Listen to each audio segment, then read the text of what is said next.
I didn't think much of it at first. When the call came through from the contractor, it sounded like the usual sort of job. Short-term, under-the-table pay, nothing that required any training beyond knowing how to push a mop and haul trash bags. I'd done worse. The man on the other end of the line barely introduced himself, just rattled off the dates and the rate, which caught my attention immediately. It was far more than what I usually made for the same kind of work. Enough that I didn't ask too many questions. Still, there was something about the way he phrased it that stuck with me. He didn't say clean the school.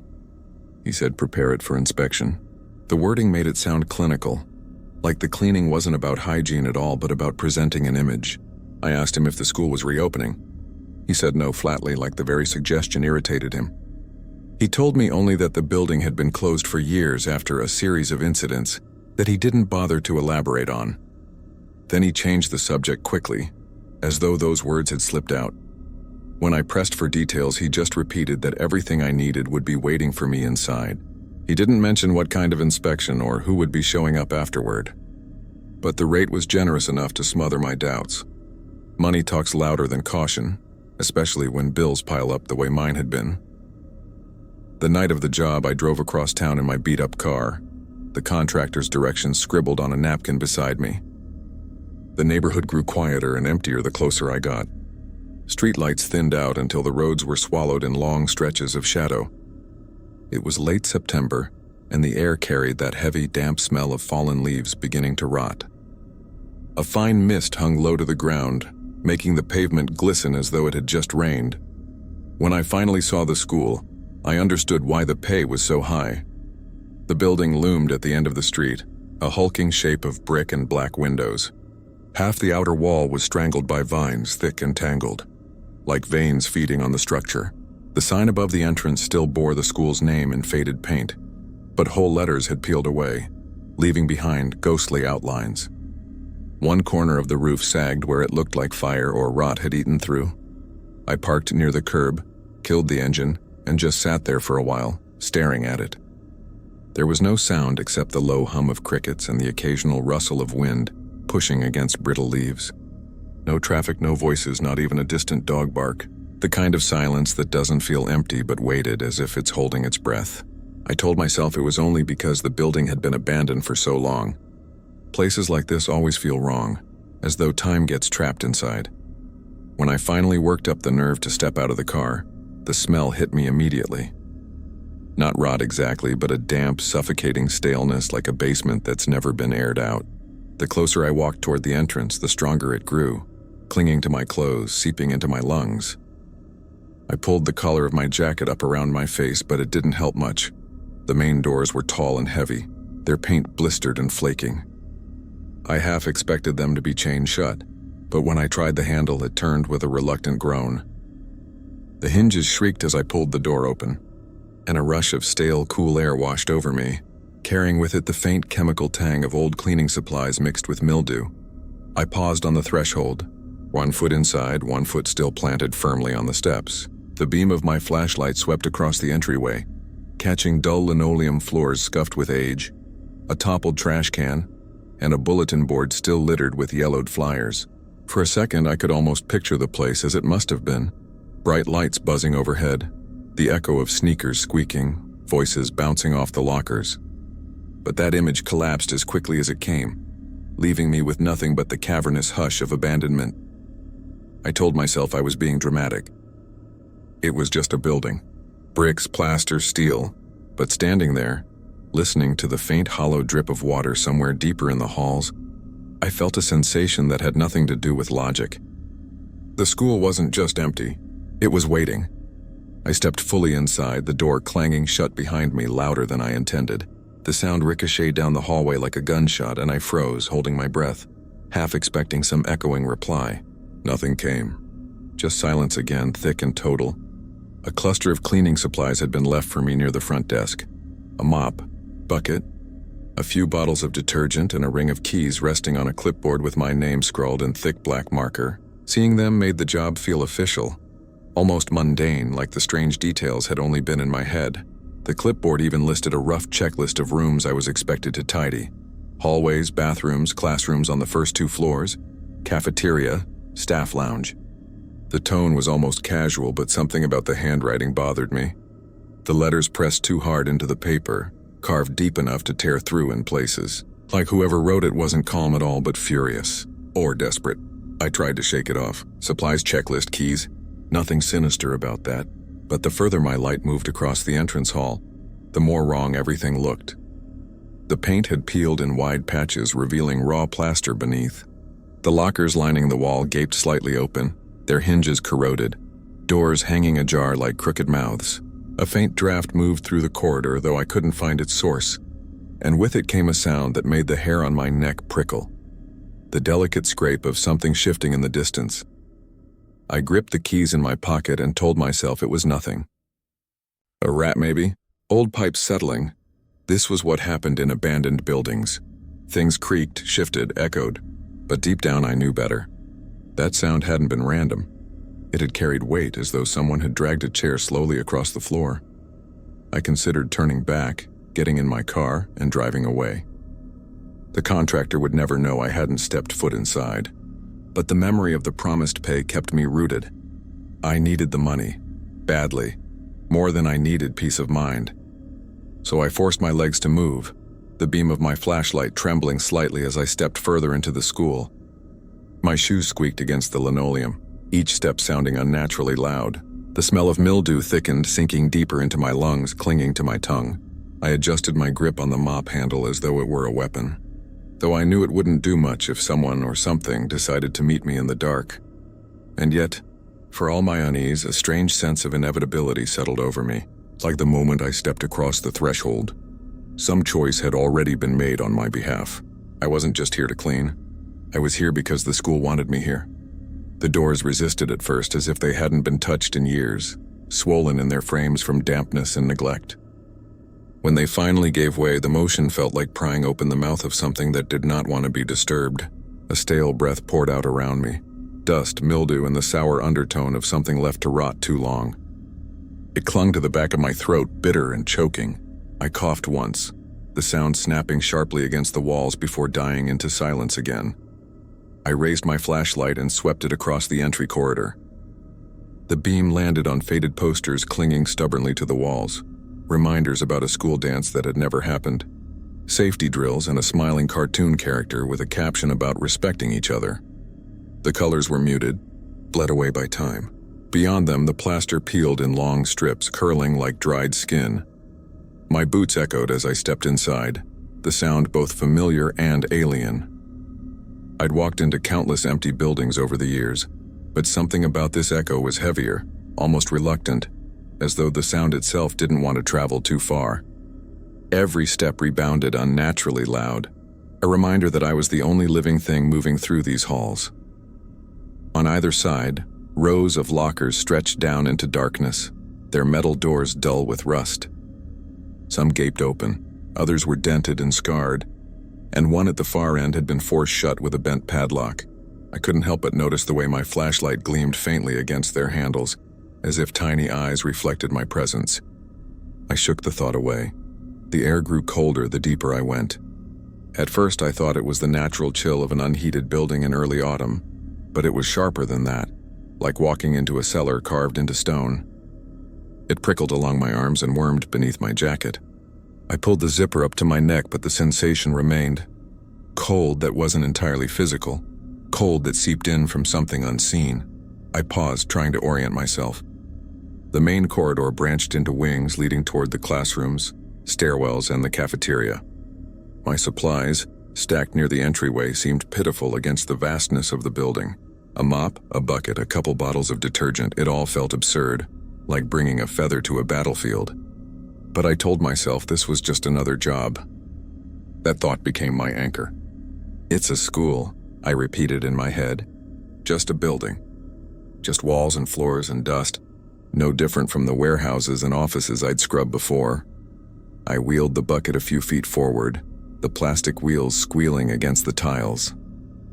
The sound was unbearably loud, bouncing off the walls like a scream. I froze again, convinced that someone would come around the corner at any second to investigate. But no one came. The silence folded back in around me, thicker than before. The chill pressed closer. I could almost feel it brushing my shoulders, nudging at my back. My flashlight beam trembled in my hand. I forced myself to start. I dipped the mop into the bucket, the water sloshing softly. The gesture felt laughable. One person with a mop standing in a place that felt more like a tomb than a school. But routine was comfort. If I pretended this was normal, maybe it would be. I pushed the mop down the hallway, the swish of wet fibers against tile creating a rhythm that steadied me.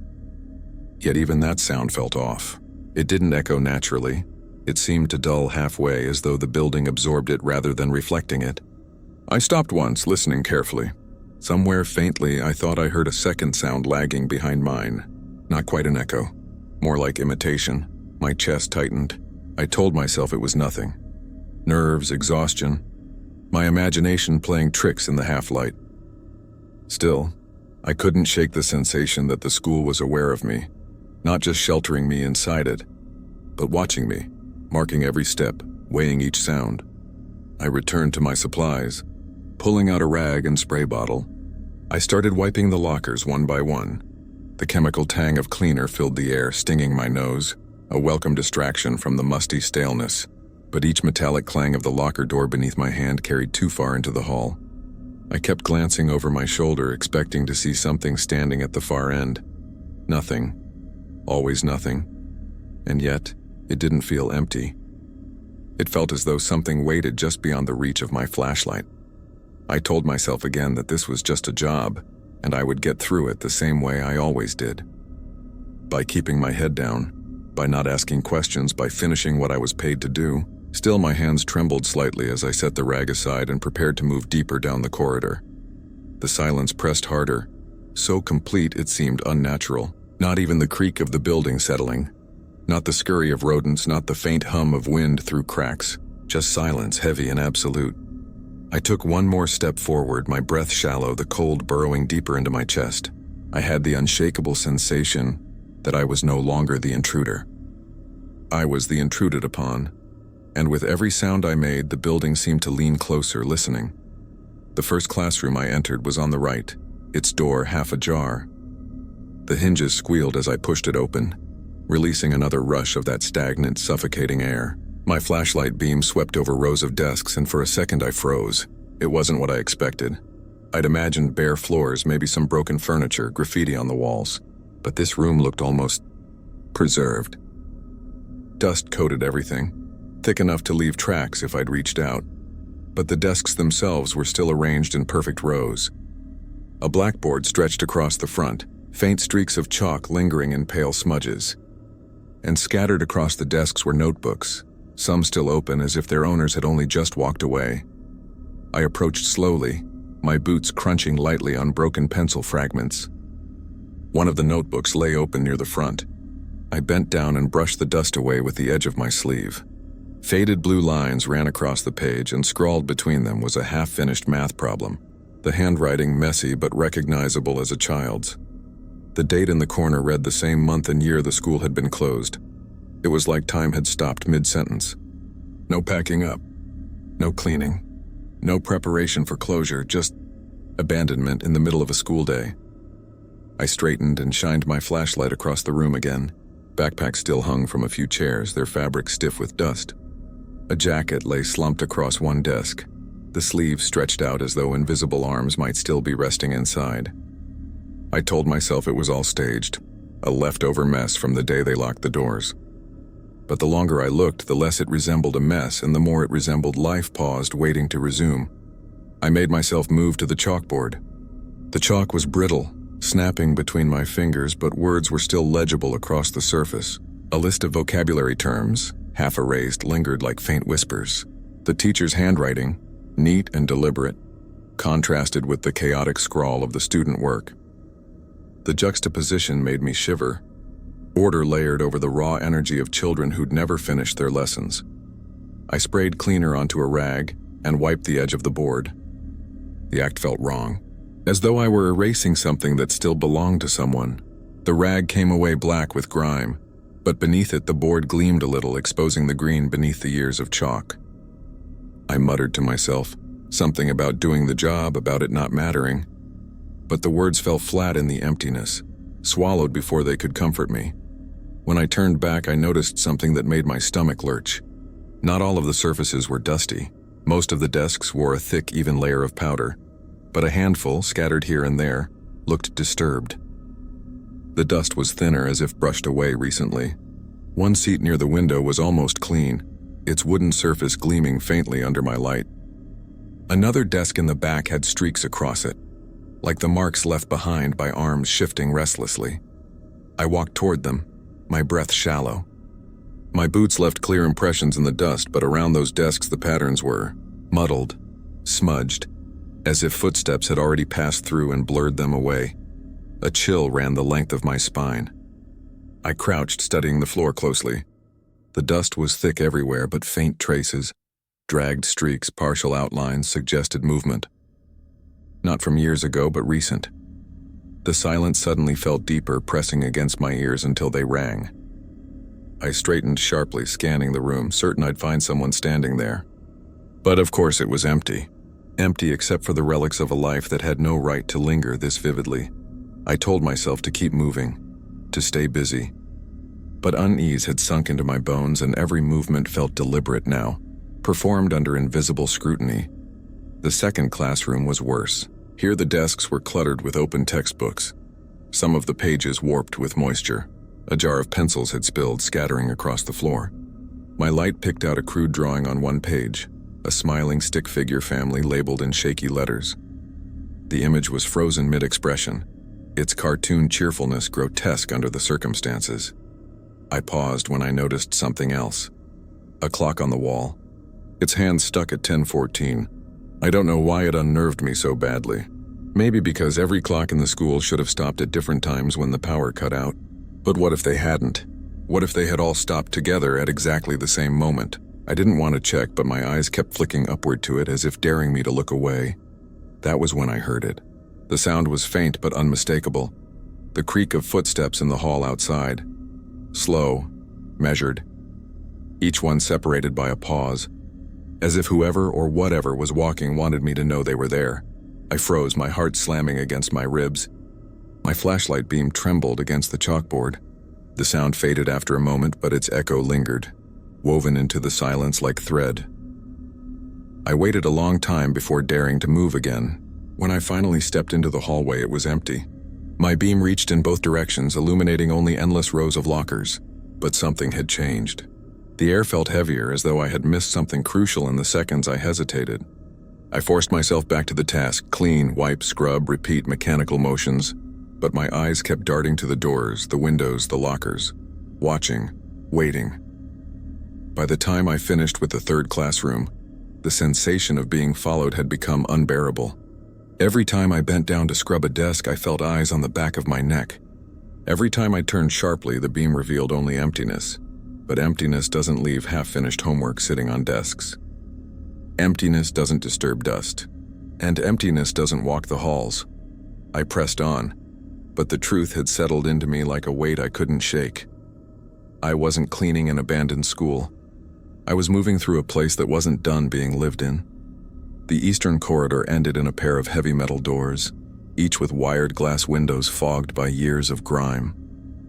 A tarnished chain looped tightly through the handles, secured by a padlock that looked far newer than the rest of the building. It gleamed faintly beneath my flashlight, untouched by rust. That single detail told me something important. Someone had locked this hallway deliberately and not long ago. I stood there longer than I should have, staring at that lock. I wasn't told about restricted areas. The contractor's instructions were vague, yes, but they never mentioned a wing being sealed off. My gut told me to leave it alone. The key ring I'd been given didn't have anything that looked like it would fit anyway, but curiosity gnawed at me, as steady and insistent as the mildew-saturated air. The glass in the door window was so clouded that I couldn't see much. I pressed the flashlight against it, squinting. Shapes hinted at themselves on the other side. Rows of lockers, the faint outline of a bulletin board. But there was something else too. At first I thought it was a trick of the light, some shadow from my own beam. Then I realized the darkness beyond wasn't flat, it moved. Not like a figure shifting, but like ripples in deep water, sliding across the corridor and disappearing when I blinked. I stepped back sharply, the clatter of my boots echoing down the hall. My breathing had quickened without me realizing it. I told myself the distortion was condensation inside the glass or dust catching the light. But my body didn't believe my brain. My body knew better. To distract myself, I tried to focus on the surroundings. Beside the chained doors hung a corkboard, the paper edges curled with moisture. A faded flyer clung stubbornly by a single rusted tack. I leaned closer, wiping away grime with my sleeve. It was an announcement for the spring talent show, complete with hand-drawn stars in marker. The date matched the final month the school was open. Someone had planned a night of laughter, applause, and harmless performances. Yet instead, the doors had been shut, sealed with chains that should not have been so clean.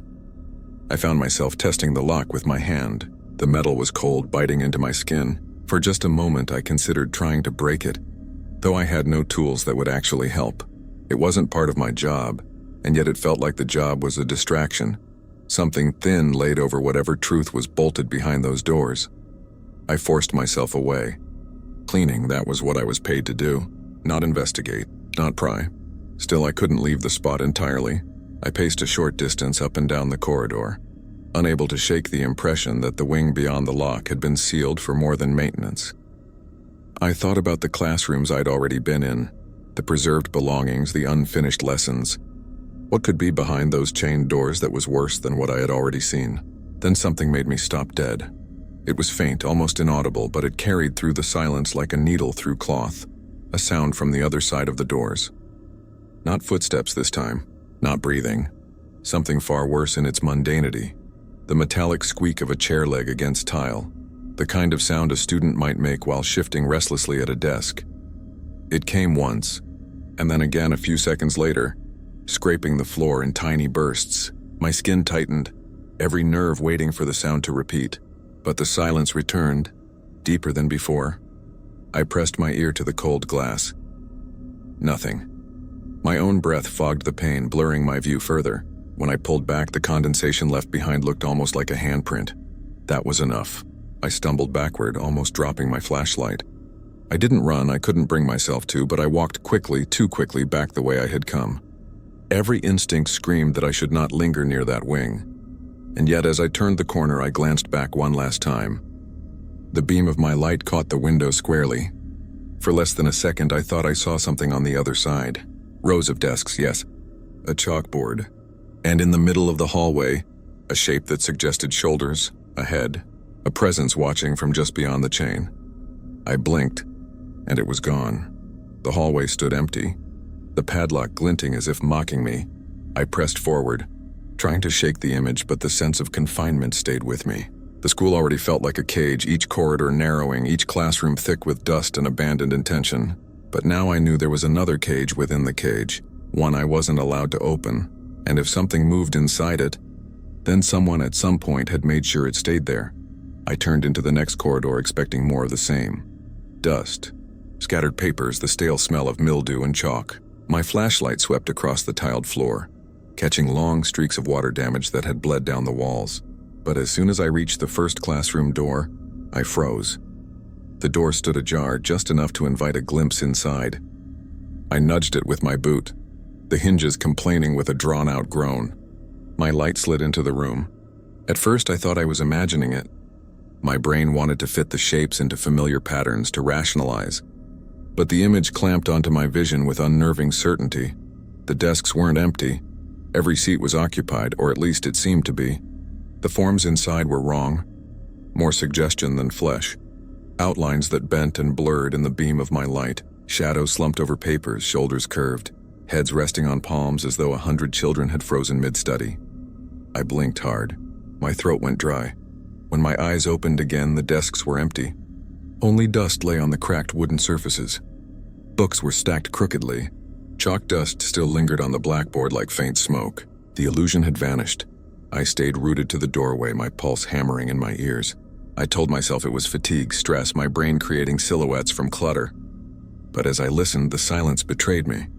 There was a sound in that room, a faint scrape, wood against tile, the unmistakable drag of a chair being shifted backward. I swung the flashlight toward the noise. Nothing. The chair I thought had moved, sat rigid, legs half buried in dust. I whispered something to myself, maybe a curse, maybe a half-formed prayer, and forced my legs to move. I stepped inside as though daring the air itself to stop me. The temperature dropped instantly, my breath fogged, a thin veil drifting in the beam of light. Each desk seemed too precise in its arrangement, like they had been set only minutes earlier. On top of them lay papers, some curled yellow with age, others still crisp as though fresh from a printer. I picked one up with trembling fingers. The assignment was dated for the week the school had been shut down. Math problems scrawled halfway through, the pencil still pressed so firmly into the page that the indentation marked the sheet beneath. Whoever wrote it had stopped mid-equation. The smell hit me then. Not mildew this time, not dust. Something faintly metallic, sharp, almost coppery, like a trace of blood. I dropped the paper. My light flickered once, twice, dimming so quickly I thought the batteries had died. But then it steadied, as if whatever drained it had stepped back into the shadows. I moved through the aisles slowly. The floor groaned under my boots, but not every sound belonged to me. Once I heard a cough, short and shallow, the kind a bored child might stifle during class. The noise cut off the second I swung the light toward it. I knew then I wasn't just seeing remnants. Something here remembered being alive. In the back corner of the room, one desk was different, cleaner. Dust had gathered around its legs, but not across the seat or surface. I brushed my hand across the wood, expecting grit, but found none. Whoever or whatever occupied this room had used that desk recently. A sudden pressure built in my chest. I didn't want to stay, yet I couldn't leave. My legs carried me to the blackboard almost against my will. The chalk tray still held a stub of white chalk worn to a nub. Without thinking, I touched it. The texture was fresh, not brittle with time. My fingertips came away coated in powder, and then behind me came the sound again. A chair dragging across tile, loud, deliberate. I spun, my light slicing across the room. Every chair had shifted. Not much, just an inch here, a scrape there. Enough to make the desks crooked, as if an entire class had risen slightly from their seats and pushed back. My throat tightened. I staggered toward the door. The hallway beyond was no comfort. The corridor stretched too long, like the building had inhaled and lengthened itself. Every classroom I passed offered the same nightmare through its doorway. Rows of desks, shapes filling them like fog settling into molds, and then gone again as soon as I looked directly. One room smelled of old apples, faintly sweet and rotten. Another of pencil shavings and sweat. Each detail was too precise, too immediate, like the school wanted me to know the students had never truly left. I muttered to myself, trying to anchor reality with the sound of my own voice. But even that felt borrowed, small against the weight of silence pressing in. The corridor ended in another door. My hand shook as I reached for it. I hesitated, convinced that if I opened it, I'd find more than empty desks. I'd find them waiting, sitting in their rows, eyes wide, mouths still, the lesson frozen mid-sentence. But I couldn't resist. I pushed the door open. Inside, the scene was worse than before. The desks weren't just outlined this time. They were occupied. Children sat upright, motionless, their features blurred as though erased by smudged graphite. Their bodies were both there and not, shadows shaped into uniforms and skin. Every head turned toward me in unison. My light flickered violently, sputtering as though drained of breath. In those stuttering flashes, I saw the outlines lean forward, their mouths open but no sound escaping. Rows of silent screams stretching across the room. I stumbled back. My heel caught the threshold. The door slammed behind me with a force that rattled the frame. Darkness pressed from every direction. My flashlight steadied only once I was halfway down the hall, my chest burning from shallow breaths. I forced myself not to look back. The classrooms were still full, and they wanted me to know it. I tried to convince myself I could keep working, that if I just pushed through the fear, I'd get paid and never have to set foot in this place again. But every time I set down my mop or wiped at a desk, I felt like I was performing a role in front of an audience I couldn't see.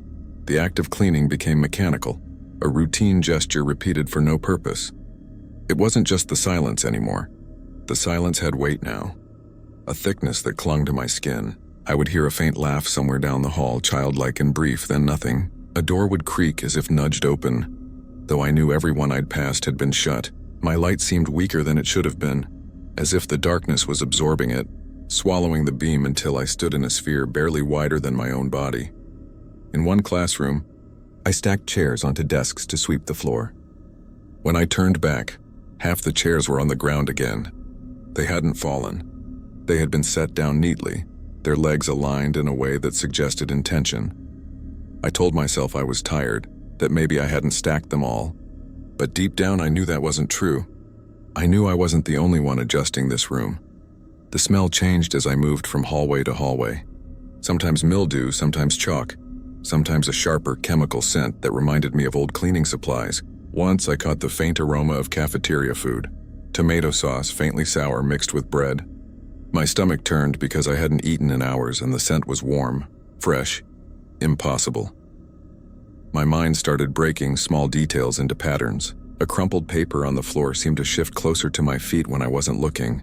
A line of lockers stood slightly ajar, but when I passed them again, they were all closed tight, padlocks dangling like silent teeth. Even my own supplies betrayed me. I left the bucket and mop in the hallway while I checked a room. When I returned, the bucket was gone. I found it 20 feet away beside a different door, water still sloshing inside as though it had been dragged there quickly. I whispered out loud, "Stop." My voice cracked. The sound bounced back at me, too loud, too sharp in the empty space. The echo lingered far longer than it should have, like someone else was repeating me in a softer tone. I pressed on anyway. I kept moving because the thought of standing still was worse. I knew if I stopped, if I gave the building too much silence, something would fill it. At one point, I caught sight of movement in my peripheral vision. A figure darting just out of reach of the beam. I swung the light only to see bare walls. But the movement never stopped, it trailed me. A shadow that refused to vanish, always slipping to the edge of my sight. In another classroom, I found a row of erasers neatly stacked at the corner of the chalkboard. I hadn't placed them there. I touched the nearest one. Warm, as though someone had just set it down. That was when I realized the school wasn't simply abandoned. It was alive in a way that defied sense. It wasn't just housing memories. It was reacting to me, watching, testing. I tried to steady myself with logic. Maybe there were squatters. Maybe kids had broken in and were playing tricks, though I had seen no footprints in the dust other than my own. And the noises weren't consistent with pranksters. They were too subtle, too restrained, like the building itself was pacing me. Each corner I turned seemed to bring me back to the same stretch of hallway. I felt the geometry bending around me, pulling me inward. I tried to mark my path by scratching an X into the wall with a piece of chalk I'd taken from a board. Minutes later, I turned a corner and found the mark again, though I hadn't doubled back. The laughter returned. Closer this time. A child's giggle, sharp and high, then cut off mid-breath. I froze, gripping the flashlight so hard my knuckles ached. The beam shook with the tremor of my hands. I wanted to call out, to demand whoever was there show themselves, but the words died in my throat. Some instinct warned me. Acknowledgement was dangerous, so I walked, forcing my steps to sound firm, deliberate, though my legs trembled. Every doorway felt like an ambush waiting to happen. Every row of lockers like a crowd standing perfectly still, holding its breath. At one point, I dropped the chalk nub from my pocket. It hit the floor with a soft tick. I crouched to grab it, and when I straightened, I realized every chair in the room had turned slightly toward me. Just a fraction of an inch. Enough to notice. Enough to prove I wasn't alone. I backed out slowly. My lips moved without sound, a desperate mantra repeating, "Finish the job, get paid, leave." But the words were empty. The school had made my work meaningless. The act of cleaning felt absurd, like a child's game acted out for the amusement of something larger. It wasn't abandonment I felt anymore. It was scrutiny. The building wasn't waiting for me to leave, it was studying me, learning how I reacted, how long I could endure. And as much as I told myself otherwise, I had the sickening realization that I wasn't cleaning the school at all. The school was cleaning me. I didn't know how much time had passed when I found the door marked, "Staff Only." My phone had died earlier. The battery drained faster than usual, so I had no clock to lean on. I judged time by the ache in my legs, the dryness of my throat, and the steady pulse of dread that hadn't left me since stepping inside. The staff room door resisted my push, but after a moment it gave way, swinging open with a sigh that sounded far too human. My flashlight's beam swept across the interior, and for once I wasn't met with ruins. The teacher's lounge was preserved. Chairs were tucked neatly around tables. Coffee cups still sat in clusters half full, the liquid inside now a tar-like sludge. A bulletin board on the far wall displayed laminated calendars, memos, and cheerful motivational posters that looked almost new. Someone had left a cardigan draped over the back of a chair, a book resting open on the seat beneath. I stepped inside cautiously, my boots silent on the linoleum, as if the room itself had muffled the sound. The air here was different, less rot, less dust. It carried the faint aroma of old coffee, paper, and something metallic that lingered at the edge of perception. I moved to the nearest table, studying the objects left behind. A yellow mug bore a lipstick stain on its rim. A newspaper lay folded to the crossword, half completed in blue ink. The pen still rested across the page. I touched the paper, expecting it to crumble, but it didn't. It felt solid, recent. That was when my stomach turned. Everywhere else in the school, time had collapsed into ruin, but here time had stopped. I searched the cabinets, the drawers. Most were filled with harmless clutter, spare paper, sticky notes, empty staplers. But one drawer resisted. I tugged harder and it rattled against its lock. My contractor hadn't provided keys for this room, and part of me knew I shouldn't try. Yet my hands worked without thought. I yanked until the wood splintered and the lock gave way with a metallic snap. Inside I found files. Stacks of manila folders labeled with students' names, dates, and incident numbers. I flipped one open. The handwriting was neat but urgent. Subject complained of voices whispering during class. Teacher instructed student to ignore. Incident logged, no further action. Another file. Teacher reported persistent hallucinations. Shadows moving across chalkboards when classroom was empty. Recommendation, observation only. District notified. The farther I dug, the worse it became. Dozens of reports all describing the same themes. Students claiming to see figures. Teachers warning that children froze mid-lesson, staring at corners no one else could see. Notes from administrators reminding staff, do not acknowledge disturbances. Maintain order. Do not speak to the figures after dark. I swallowed hard. My pulse quickened as I flipped through page after page. This wasn't a normal closure. The school hadn't been abandoned for budget reasons, as I'd assumed. It had been sealed, quarantined. I spread the files across the table, scanning them by flashlight. The final documents were less clinical, more frantic. Scrawled notes instead of formal reports. Words underlined twice, containment failing. Children missing. District insists on silence. My hand shook as I turned the last page. The report ended abruptly mid-sentence. I leaned back, the chair creaking. The sound jolted me, too loud, too alive. For a second, I was certain the room was full, that teachers would step through the door carrying their mugs and muttering about lesson plans. The illusion was so strong I almost stood to greet them. Instead, I forced myself to keep reading the details spread before me. My eyes burned from strain, but I couldn't stop. Each note confirmed what my gut had already whispered since the moment I entered.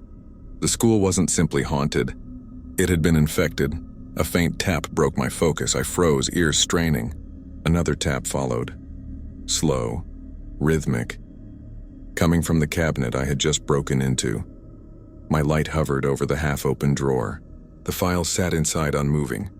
Yet the sound continued, soft like knuckles against wood. I backed away.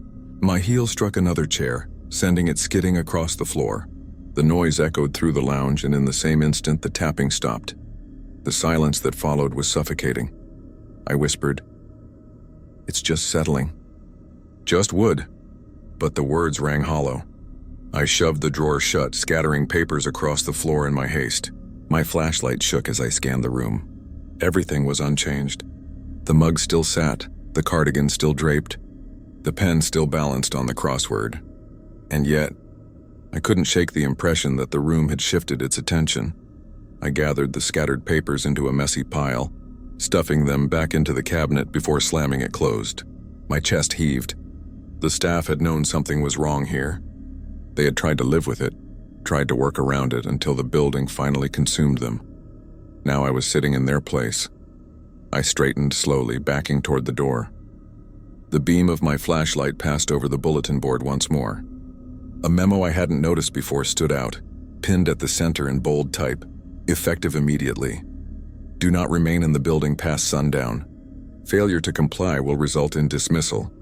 The word dismissal felt heavy, like it carried a second meaning. My hand found the doorknob. I twisted it, forcing myself out of the lounge and back into the hallway.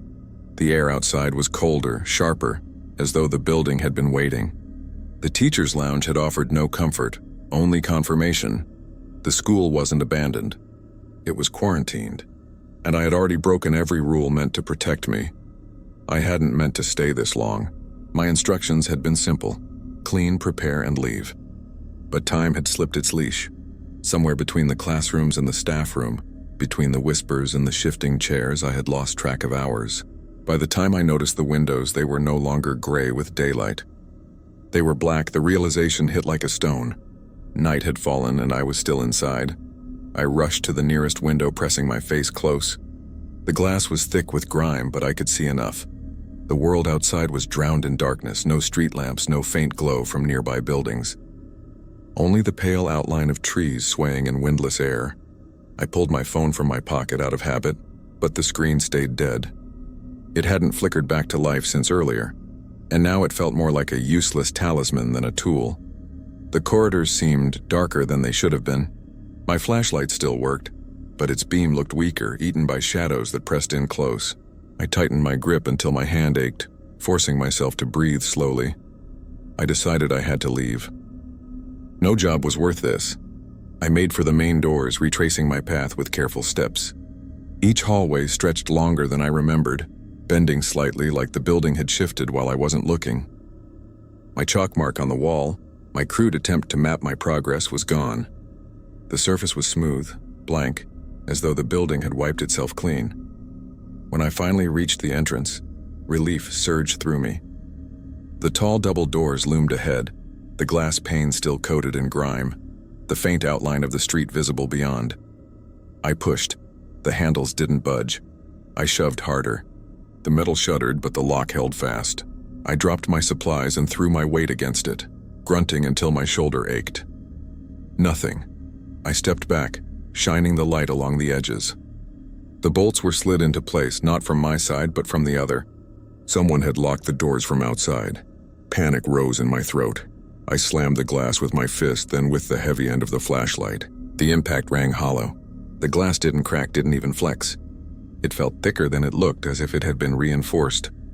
I backed away, chest heaving, sweat dripping down my temples despite the cold. My eyes darted to the windows lining the walls, but each one looked equally solid, unyielding. The sound came then, soft footsteps, too light to be mine. They circled me, padding across the tile, moving closer whenever I stopped to listen. I spun in every direction, but the beam of my light found only dust and peeling walls. "Hello?" My voice echoed, raw and desperate, no answer.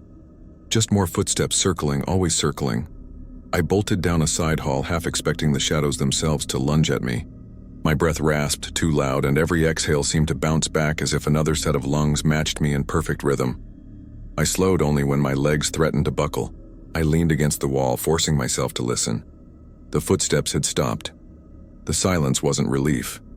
It was worse. A door creaked open somewhere ahead. I raised the light, but the corridor was empty. Another door groaned behind me, and I whirled, only to find nothing but darkness. My grip on the flashlight was slippery with sweat. I stumbled forward, deeper into the school, as though fleeing into the belly of a beast would save me. The air grew thicker, charged with whispers that rose and fell like wind. I couldn't make out words, but the cadence was unmistakable. Voices, dozens of them layered and overlapping, seeping from the walls. The beam caught movement ahead. A classroom door swung gently on its hinges, though the air was still. I wanted to ignore it, to keep walking, but my body betrayed me. I stepped closer, driven by a compulsion I couldn't explain. I peeked inside. Rows of desks stared back at me, empty this time. But the blackboard bore new writing, scrawled in hurried. Slanted chalk, "Stay in your seat." The letters dripped chalk dust like ash. I staggered backward, heart hammering. The whispers grew louder, weaving around me until I couldn't tell whether they were inside my ears or inside my skull. My flashlight flickered. I shook it violently, willing it to stay alive. Each time it dimmed, the shadows thickened, shapes forming just out of clarity. I ducked into another hallway, my steps quick and uneven. The floor beneath me seemed to tilt, pulling me deeper into the school. My vision swam. The oppressive feeling grew stronger. like the entire building was inhaling and I was trapped in its lungs. I tried to focus on my breath, counting each inhale and exhale, but the rhythm was hijacked by other sounds. Breaths that weren't mine, quick and shallow surrounding me. I pressed my hand against the nearest doorframe to steady myself. The wood pulsed beneath my palm, as though a heartbeat throbbed within the walls. I yanked my hand away, stumbling. The whispers broke into laughter then, high-pitched and fleeting, echoing down the corridor until it was impossible to locate the source. My skin crawled. I knew then there was no part of the school that belonged to me anymore. No corner I could retreat to and claim as safe. The building had closed around me. The staff room had warned me not to remain past sundown. But the warning hadn't been for my safety. It had been for theirs, because once the sun set, the school stopped pretending. It showed its true face, and I was alone with it. I don't know what drew me to the auditorium. Maybe it was the sound, a faint creaking, like a rope under tension. Or maybe it was instinct, some pull in my chest guiding me there despite every rational thought screaming for me to leave. The halls seemed to funnel me forward. Each turn curved back toward the same place no matter how I tried to resist. My feet carried me past cracked lockers and peeling notice boards until finally the double doors loomed ahead, taller than any others in the school. I stopped in front of them, my hand hovering over the handle. The air around the entrance was colder, biting as if something inside siphoned the warmth from the corridors. I hesitated only a moment longer before pushing the door. It swung inward with a moan of rusted hinges. The flashlight's beam cut through the gloom, illuminating rows upon rows of seats. The auditorium was massive, far larger than it should have been for a school this size. Dust swirled like smoke in the cone of light disturbed by my entry. The stage at the far end stood shrouded in shadow, curtains sagging from their rods, velvet faded to the color of dried blood. A piano crouched near the edge, its lid closed, keys hidden, though I swore I could hear the faint echo of a note still hanging in the air. I moved down the central aisle, my footsteps muffled by rotting carpet.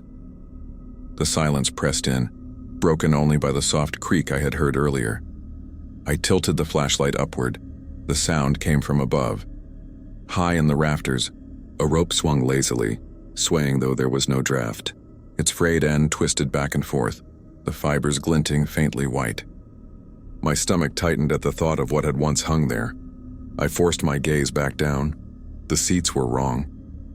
At first glance they seemed empty, but as I drew closer I realized shadows pooled in each one, darker than the rest of the room. They didn't move, didn't breathe, but I couldn't shake the sensation of being watched by hundreds of unseen eyes. I kept my beam on the floor, unwilling to meet whatever stared back from those shapes.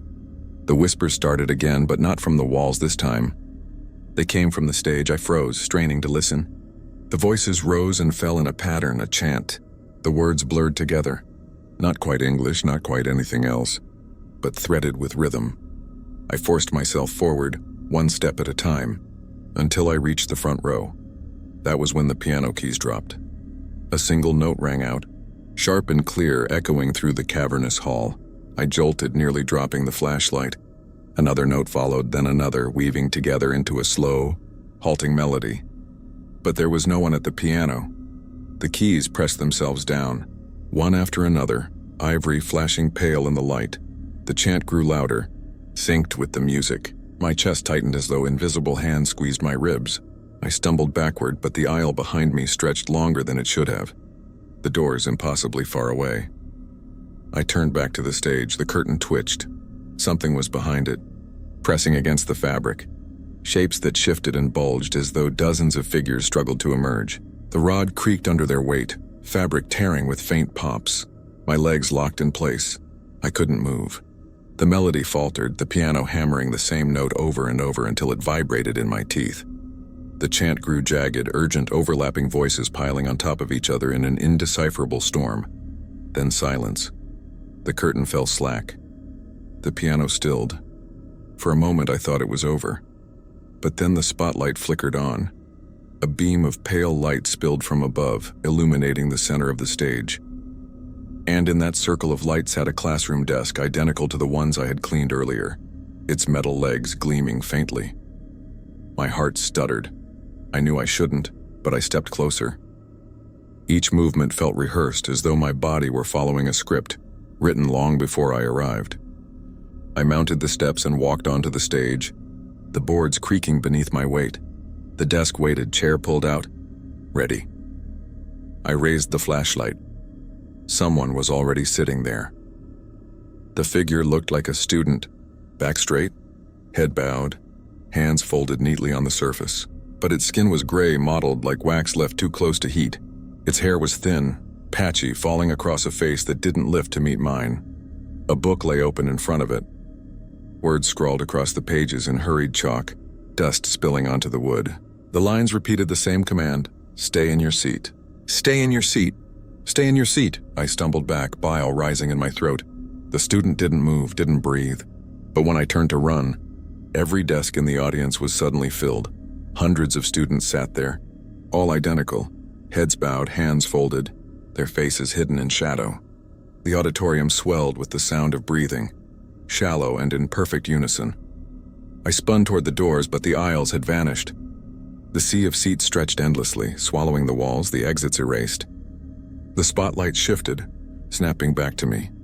The book on the desk slammed shut, the sound thunderous, like a gavel. The students raised their heads, their eyes were hollow sockets, black and endless, yet somehow brimming with attention. Their mouths opened wide, but no sound came. I felt myself dragged backward toward the chair. My legs bent against my will, my body folding neatly into place as though the desk had been waiting for me. The book reopened. The words had changed. Your turn. I slammed the book shut and staggered to my feet, adrenaline breaking through the pull. I sprinted across the stage, crashing into the curtain. Fabric tore, the rod snapping with a violent crack. Behind the curtain was no backstage, no ropes or sandbags, only another hallway, stretching into darkness. I didn't think. I just ran, leaving the auditorium and its silent audience behind. But the chant followed me, bleeding through the walls, whispering in time with my heartbeat. And though I didn't look back, I could feel them still watching, rows upon rows of hollow eyes fixed on my retreat. I don't remember leaving the auditorium. One moment I was running through the curtain, the chant ringing in my skull, and the next I was back in the main halls, gasping, bent over with my hands on my knees. My flashlight quivered in my grip, the beam sliding over cracked tile and peeling paint, but no detail anchored me. The building felt unrecognizable, as though I had slipped into a duplicate of the school, one that obeyed no rules of space or reason. I needed to get out. That was the only thought holding me together. I turned toward where I thought the exit should be, the front doors with their glass panes and heavy handles, but every corridor stretched in the wrong direction. I moved fast, boots striking too loud against the floor, echoing back at me like another set of footsteps close behind. Each junction brought more hallways I didn't remember cleaning. Corners looped back into themselves. One stairwell carried me up 3 flights, only to deposit me in a hallway I had already crossed. The school wasn't just abandoned, it was alive, bending, folding, twisting its insides to keep me trapped.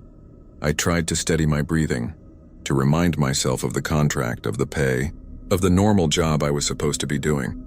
But none of it mattered anymore. The bucket and mop I had left in one classroom, my supplies, were waiting for me at the end of one hall, though I hadn't been in that part of the building for hours. They sat neatly where I shouldn't have been able to see them, as if someone had carried them ahead of me and set them down like bait.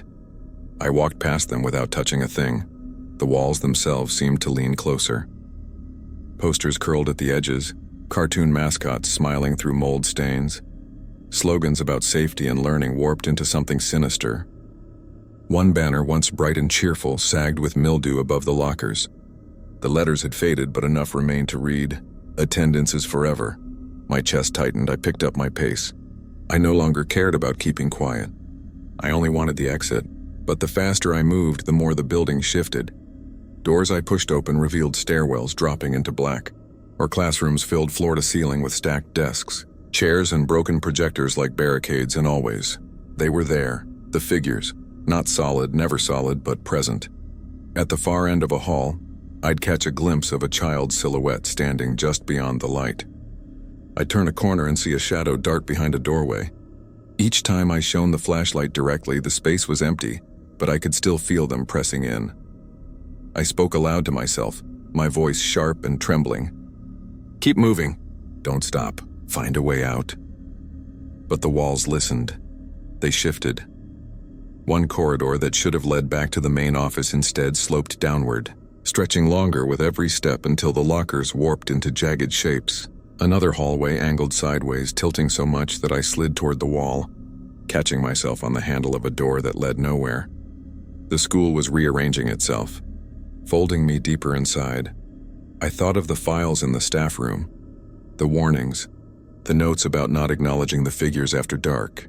That memo hadn't been superstition. It had been instruction, survival, but it was too late for me. My flashlight flickered. In that split second of darkness, I felt them closer than ever. When the beam snapped back on, dozens of childlike shapes lined the hall ahead. They stood shoulder to shoulder, silent, filling the space completely. I froze, their heads tilted in unison, just slightly, as if curious. My breath rattled in my throat. "Let me through," I whispered, though I knew they wouldn't. I turned and ran the other way. But they were there, too. Figures leaning against the lockers, peering from doorways, sitting cross-legged in the middle of the floor. Their eyes were empty hollows, yet I felt their gaze burn into me. They didn't advance, didn't rush or swarm. They only watched. I spun in circles, the beam slicing through shadow after shadow. Every way was blocked. Then I noticed the smallest detail: the doors. Behind the watching figures, some doors stood open. A classroom here, a stairwell there. They were funneling me, steering me the way they wanted me to go. My legs trembled. I didn't want to follow, but I had no choice. I walked, slow at first, then faster, into the path they left open. My heart hammered against my ribs. Behind me, I heard the sound of chairs scraping across tile, hundreds of them dragging all at once. The sound chased me through the halls. I turned a corner, slammed through another set of doors, and stopped short. I was back in the auditorium. The seats stretched endlessly into darkness. The stage looming ahead, curtains in tatters. My breath left me in a broken gasp. I had run in circles, no matter how far I thought I'd gone. The spotlight clicked on again, flooding the stage. This time there were dozens of desks waiting in the glow, perfectly aligned, chairs tucked neatly beneath them, and they weren't empty. Each desk held a figure. Students with bowed heads, their hollow eyes hidden by shadows. In the silence, they raised their pencils in perfect unison, points scratching across unseen pages. The sound filled the room, relentless, a tide of writing that carved into my skull. I staggered backward, clutching my ears. But the scraping didn't stop. The building had made itself clear. I wasn't just cleaning. I wasn't a visitor. I was being added. The air thickened, pressing against my chest until I couldn't breathe. The shadows tightened around me, corralling me toward the stage, toward the waiting desks. I screamed, but the sound was swallowed, devoured by the school itself. And in that moment, with every escape erased, I understood the full weight of the truth. The school did not want me to leave, it wanted me to stay. I don't know how I got there.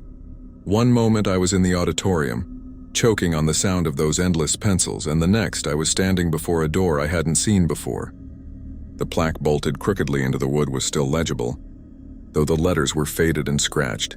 Principal's office. The brass handle gleamed strangely clean, out of place in the decay of the rest of the building. My hand trembled as I reached for it.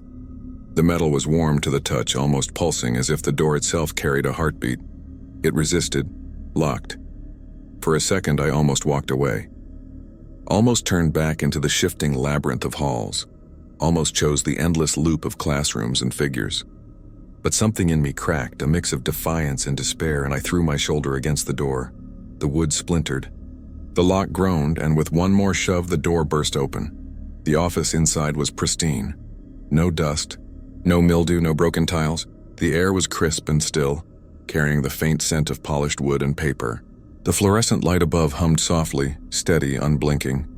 I froze in the doorway. It felt like stepping into another world. The desk was perfectly arranged. Pens aligned in a holder, folders stacked neatly, a rotary phone resting beside a blotter pad. Not a thing was out of place. On the shelves, binders stood like soldiers, spines labeled in careful handwriting. A clock on the wall ticked steadily, showing the correct time, something I hadn't seen anywhere else in the school. And then I noticed the chair. It sat turned slightly away from the desk, angled toward me, empty yet expectant. The leather was supple, unmarred by age, as though someone had just vacated it seconds before I arrived. I stepped inside, shutting the door softly behind me. The sound felt final, like sealing myself into a waiting coffin. On the desk lay a single envelope centered perfectly. My name was written across it in sharp, deliberate letters. My heart slammed against my ribs. Hands trembling, I picked it up. The paper was heavy, smooth, unlike the brittle files I'd handled in the staff room. I tore the envelope open and pulled out a sheet of paper. The message was brief. If you are reading this, you've already joined them. Do not resist. The classrooms must remain full. The words swam in my vision. My knees weakened and I collapsed into the waiting chair. Immediately I felt it, a pressure, an invisible weight settling over me. The air thickened, heavy with expectation. It wasn't just a chair. It was a throne, a tether. The longer I sat, the harder it became to imagine standing again. I tried to push myself up, but my arms trembled uselessly. The room seemed to tighten around me, the walls leaning closer, the shelves whispering faintly with the sound of rustling paper. Something else was in the room. I didn't see it, but I felt it, an overwhelming presence behind me, vast and suffocating. My skin prickled as though a breath passed down the back of my neck. My instincts screamed not to turn, not to look, because whatever stood there wanted me to acknowledge it, and if I did, I wouldn't be able to leave. The phone on the desk rang. The sharp bell shattered the silence, jolting through my chest. I stared at it, frozen, as it rang again and again. My hand moved on its own, lifting the receiver. I pressed it to my ear. There was no voice, only the faint scrape of chalk against a board, the dragging of desks, the unified shuffle of hundreds of students shifting in their seats. The sound pressed into me, threading through my veins, syncing with my pulse. I slammed the receiver down. The letter on the desk had changed. The words rearranged themselves, the ink glistening wetly as if freshly written. Sit, teach, stay. The pressure behind me grew stronger, unbearable, like hands gripping my shoulders, forcing me down. My mind raced, searching for escape. If I gave in, if I accepted the role, then I wouldn't be just another shadow in a desk. I would be something else, something worse, part of the machinery keeping the classrooms full. I clawed at the arms of the chair, forcing myself upright inch by inch. My breath came ragged, teeth clenched, every muscle burning. The unseen weight pressed harder, but I refused to sink back down. The lights flickered. For the first time, the office showed cracks. Dust spilled from the ceiling. Papers shifted on their shelves, the perfect order breaking. A thin scream echoed, not from outside but from the room itself. I staggered toward the door, dragging the letter with me. My hand slammed against the knob, twisting, pulling, until the door finally gave way. I stumbled back into the halls. The pristine office vanished behind me, replaced by a warped door with no plaque. The surface splintered and rotting.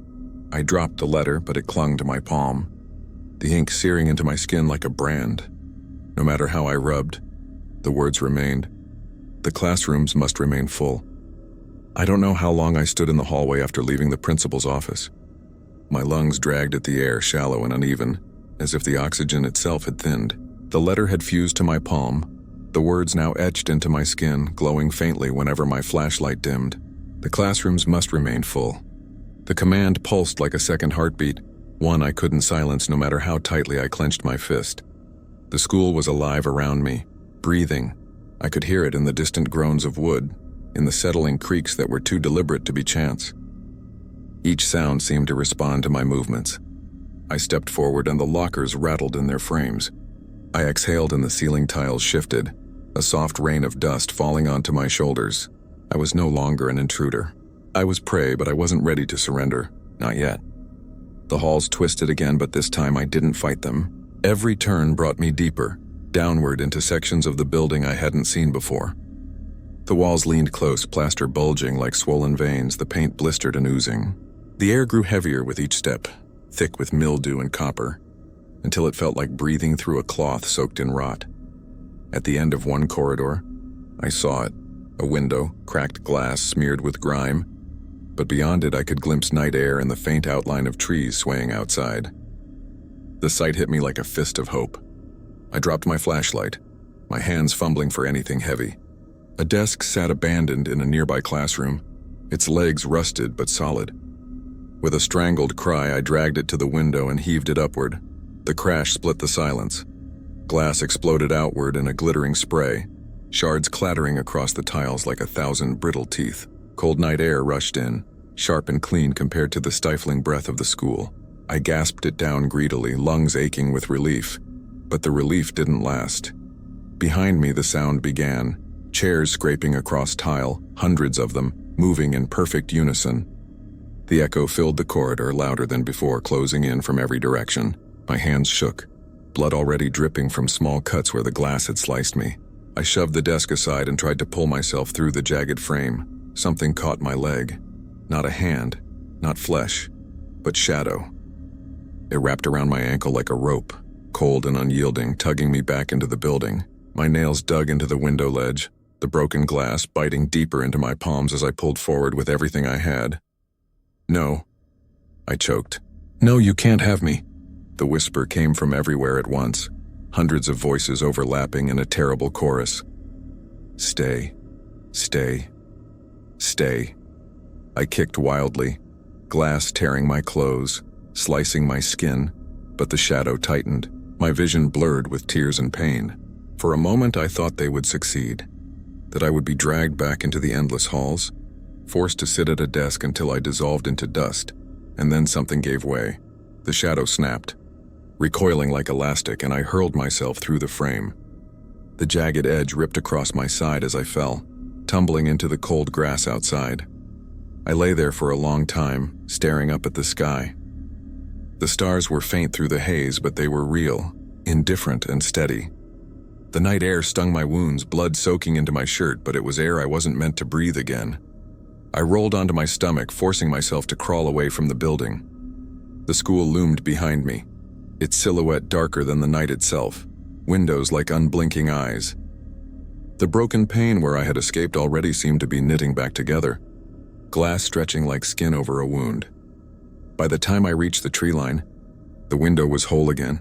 I collapsed against a trunk, chest heaving, every muscle trembling with exhaustion. For a moment I thought I had escaped, but the whispers hadn't stopped. They lingered in the air, soft and insistent, threading through the rustle of leaves and the chirp of insects. My head pounded in rhythm with the words still burned into my palm. Even outside the walls, I could feel the building's patience. It hadn't chased me. It didn't need to, because it knew I was still marked. When I closed my eyes, I saw the classrooms, rows of desks, shadowed figures hunched over their work, the faint scratch of pencils carving endless words. And in those visions, one seat remained empty, waiting for me to return. I opened my eyes and stared back at the school. The windows reflected nothing, not even the moon. It stood silent, watching as though it could wait forever. Maybe it could. I don't know how far I crawled that night, or how I eventually made it back to the road. My memory is fractured, smeared like wet ink across torn pages. But one truth has never left me. I didn't really escape. I only left in body. Part of me is still there, sitting in the dark, waiting for the lesson to begin. And one day, I think I'll hear the final bell calling me back. I don't know how long I stood in the hallway after leaving the principal's office. My lungs dragged at the air, shallow and uneven, as if the oxygen itself had thinned. The letter had fused to my palm, the words now etched into my skin, glowing faintly whenever my flashlight dimmed. The classrooms must remain full. The command pulsed like a second heartbeat, one I couldn't silence no matter how tightly I clenched my fist. The school was alive around me, breathing. I could hear it in the distant groans of wood, in the settling creaks that were too deliberate to be chance. Each sound seemed to respond to my movements. I stepped forward and the lockers rattled in their frames. I exhaled and the ceiling tiles shifted, a soft rain of dust falling onto my shoulders. I was no longer an intruder. I was prey, but I wasn't ready to surrender. Not yet. The halls twisted again, but this time I didn't fight them. Every turn brought me deeper, downward into sections of the building I hadn't seen before. The walls leaned close, plaster bulging like swollen veins, the paint blistered and oozing.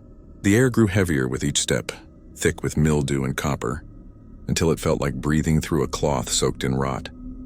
At the end of one corridor, I saw it, a window, cracked glass smeared with grime. but beyond it I could glimpse night air and the faint outline of trees swaying outside. The sight hit me like a fist of hope. I dropped my flashlight, my hands fumbling for anything heavy. A desk sat abandoned in a nearby classroom, its legs rusted but solid.